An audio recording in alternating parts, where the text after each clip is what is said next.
தேசிய காற்றாற்றல் நிறுவனம் வந்து சென்னையில் தான் இருக்குது. 1998 வந்து நிறுவியிருக்காங்க. இது ஒரு தன்னாட்சி நிறுவனமாக வந்து செயல்பட்டுருக்கு.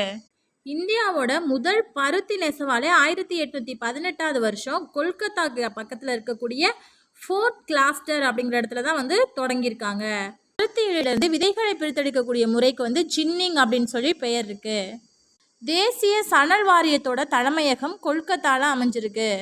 இந்திய வர்த்தகத்துறை அமைச்சகத்தின் கீழ் நவம்பர் 20, 1975 தொடங்கப்பட்ட கைத்தறி வளர்ச்சி ஆணையர் அலுவலகம் வந்து தற்போது இந்திய ஜவுளித்துறை அமைச்சகத்தின் கீழ் வந்து புதுடெல்லியில் உள்ள உத்யோக் பவனை வந்து தலைமையிடமாக கொண்டு செயல்பட்டு வருது.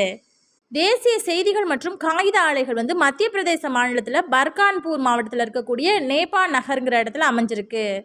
முதல் காகித தொழிற்சாலை 1812 ஆண்டு மேற்கு வங்கத்தில் இருக்கக்கூடிய செராம்பூர்ங்கிற இடத்துல தொடங்கியிருக்கு. மற்றும் எஃகு உற்பத்தி தொழிற்சாலை வந்து 1800